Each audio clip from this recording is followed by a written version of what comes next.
Hey guys, it's Lindsay, Fly Girl VSG slash Fly Girl Fitness, whatever. Coming into you with my week 164 post-op VSG update, and this is keto week 2.5. I'll talk about that in a minute, but just to get into the stats, I'm looking at my video from last week because it has my last week weight in it. um, my heaviest weight was 319. I was probably like 25. I'm 38 now. I'm 5'5". I had surgery December 5th, 2015 or 2013 with Dr. J. Jan at Legacy Good Samaritan Hospital. I weighed in at the 2-week pre-op diet at 301.2.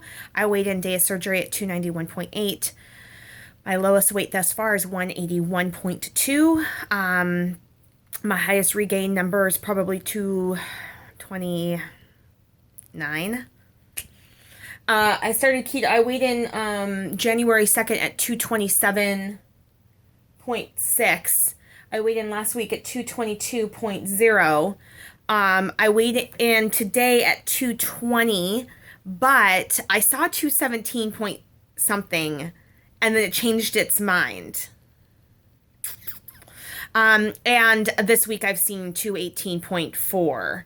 So I'm going to go with a 222. I'm going to go with a 3.5 pound loss this week. I'm not going to go with a 2 pound loss. I'm going to go with 3.5 pounds. Because 222 to 218 point something is 3.5, just about 3.5 pounds. But my scale goes, I'm weighing still every couple days. And my scale goes up and down. So, things do differentiate day by day. But the lowest I've seen officially on the scale this week was 218.4. So I'm going to go with that. That would be a total loss this year so far of about 9.2 pounds, which is great. Not quite 3 weeks in. I want to, I've said this in my last few videos, but I do want to just give a special, I don't do shout outs ever because I hate making people, because I feel it leaves people out, and that's never my intention, so I just don't do it. But I do want to give special kudos to Katie Losing Weight Kate and Tanya VSG 2011, as they have been my total rock these last 3-4 weeks. Tanya, because she's really been doing this for a long time, 4, 5, 6 months, and she's also really bright and does a lot of research. And so I kind of defer to her because I haven't done as much research as she has. So I just admire and respect her, but also her wealth of knowledge in the keto world. I'm still a little skeptical of keto. I've started getting back to the gym. I'm in a workout routine I really like, and any change of eating usually lets you drop, 5, 6, 7, 8, 9, 10 pounds pretty quickly. I'm still in a, we'll see. But the bottom line is I'm feeling great. And also Katie's doing this with me too. And I know a lot of people who are doing this right now, and I've talked to a lot of them too, and it's been great and supportive, and I love having that. But Katie and I were talking and Tanya were talking all the time, and it's just I feel like with them on my team, I can't fail. I mean, I can because it's up to me, but I just feel a sense of strength having them with me. So it's just been amazing. So that's my shout out. Sorry, but I had to do it. My macros have been good. I'm eating about 13 to 1400 calories a day. I'm struggling with the keto people say, or the keto powers that be, say to eat when you're hungry. But I can't always eat when I'm hungry and balance meeting my protein and macro goals. So I'm kind of experimenting with that. I'm not really doing a lot with that this week. I think I'll experiment with it a little bit more next week. I'm heading to Vegas tomorrow for a quick 2-night trip. My friend's birthday he's turning 40, and so Kent and I are going out to spend some time with him. And I'm only 3 weeks in. I haven't had a drink since January 1st. I have budgeted 2 glasses of wine on Friday and 1 Bloody Mary on Sunday. I've budgeted that into my macros, into my plan. I reserve the right to change my mind. I will not drink on Saturday at all. Mainly because the party that we're going to is out in the desert about a half an hour outside of the city, 30, 40 minutes. And I don't want to be driving somewhere I don't know, have a couple drinks, and then figure out how to get back in the dark. I'm not going to risk it. We have a rental car and stuff, so I just want to be able to have the freedom to kind of go and drive and not have to worry about anything. So yeah,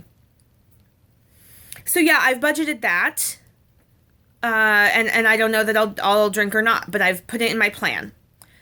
And then no drinking again until my wine tasting trip in Santa Rosa, which is like the second weekend in February. So yeah. But I'm more nervous about the eating. I mean, I know what to eat on plan, but it's funny because things sneak in things. Like sometimes burgers have breadcrumbs, or, sometimes things aren't exactly what they seem. Like I could get something and there's added sugar, and I don't know. When you're eating out, you can't control that. You just have to do your best guess. So my goal is, we're going to go to In-N-Out, so I'll get a protein style burger there, which I've done a lot and I enjoy, and I don't need the fries. I usually can finish the burger no problem, and adding fries just makes me over full, so that'll be easy to cut out. And I plan on just doing salads and burgers without buns and eggs and bacon and things like that.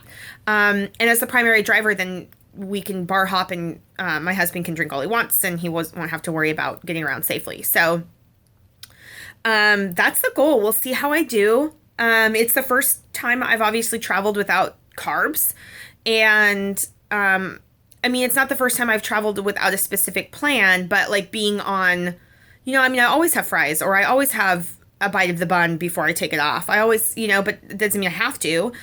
So I'm a little nervous because I don't always know what's in the food, so I can only just do my best guess and do my best ordering and hope that the temptation to eat off Kent's plate or whatever isn't there. I mean, I've had like 4 French fries since I started keto, and it's fine. But yeah, you know what I mean. That's what I'm trying to say. It's just like I'm nervous, but I'm gonna, I've got my support system in place, and my husband's been very supportive, and I think it'll be fine. Yeah, I'm excited. I'm nervous, but I'm excited, and I am bringing a couple Quest bars. I don't eat Quest bars generally. Not that I don't really care for them. I mean, they're not my favorite thing, but I just don't like eating something that processed. And I'm bringing a couple just in case of an emergency.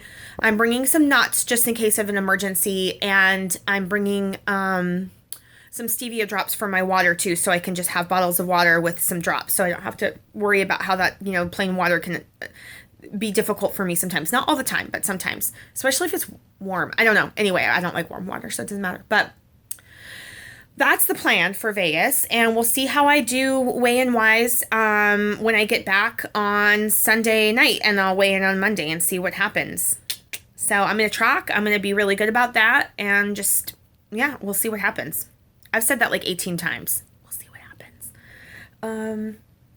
Yeah, in other news, I'm doing, so I kind of copied Lisa English VSG. I think that's her handle. She's in Australia. She just had plastic. She's a VSG patient. I've been watching her sweat checks, and I see that she's using this app called Shortcut to Shred. And so I downloaded the app, and it has become my absolute favorite workout program that I've done in so long.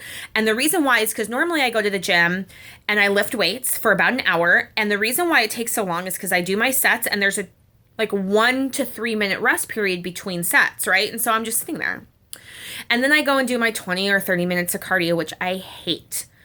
So now I'm looking at a 90-minute workout, and I like to work out during my workday. So, that's a long time to have to budget into my day, and it's difficult. The nice thing is, this incorporates my cardio in between that minute or 2 minute rest. So I'm doing my reps, and then I have a minute rest, but instead of resting, I'm doing a minute of cardio of jogging in place or step ups or squats or whatever. And then do my another set, my second set, and then a minute, and then my third set, and then a minute. And then sometimes there's a fourth set. And so that's a great way for me to get anywhere from 25 to 30 minutes of cardio in without me having to do it separate where I'm on a machine just being like, I hate this is boring, because cardio is just not my bag. So it's been great because I've been getting good cardio in. I've been getting a lot more burn from my time. And my heart rate's staying up higher. I never get the heart rate. I never get that kind of calorie burn when I do 60 minutes of weightlifting and 20 minutes of cardio. I never burn as many calories as I have in just 60 minutes of this combo. So I'm super stoked. And it's taken me 2 weeks to get through the first week of the program because of the weather. It's been hard to get to the gym, but I mean, I've been there 3 days, I guess, each week, and that's a start, and it is what it is. So next week I budgeted 6 days because it's a 6 day a week thing with one rest day. And hopefully I can get there. And if not, that's okay too. I'll figure it out. I'll go run into the next week. But yeah, I'm just trying to incorporate this back into my lifestyle. It's been several months since I've been regular at the gym, and pretty much mid-September, just before my car accident, which was just before the wedding. So it's been 2.5 months since I've been at the gym. And trust me, I can tell I'm super weak. I'm not as strong as I was. But you got to start somewhere, right? So yeah, but I feel really good. I feel good. I feel clean. I feel energized. I feel the kind of exercise endorphins hit me when I'm at the gym. That feels great. I look forward to getting there, which takes a couple times to do. And yeah, my meals are good. I'm enjoying cooking again. I got into kind of a lazy habit the last few months, and so it's been actually kind of hard to motivate myself to cook, but the food's so good. And it's pretty paleo-esque, minus like potatoes. So I cook like that anyway. It's just been really delicious. So anyway, I've been making some cooking videos too, and a couple of my recipes are posted. So yeah, anyway, not mine. I mean, I didn't make them, but I cooked them, but I didn't write the recipe. You know what I'm saying? Okay. Yeah, don't mind my weird hair. I had my hair up in a bun and then slept in it and forgot that I actually had plans tonight with a girlfriend from Medford who's up in town, and I get to see her for dinner tonight. And I picked a place that has really good like cheese stuffed sausages, and they usually serve them in a bun, but I can get them on a salad. Hopefully they still have that option. So yeah, I'm having like German. Anyway, I don't know what's happening here. I took it out of the bun, and I put some like texture spray in it, and that's what I got. Big hair, big pink hair, don't care. All right, guys, I've got to get back to work, and I've got to make a phone call too, because my darling friend Sarah just called, and I need to call her back because we've been playing phone tag for like a week. So I'm going to get on that, and I hope you guys have a great weekend. Keep it fly out there. I will check in with you guys next week.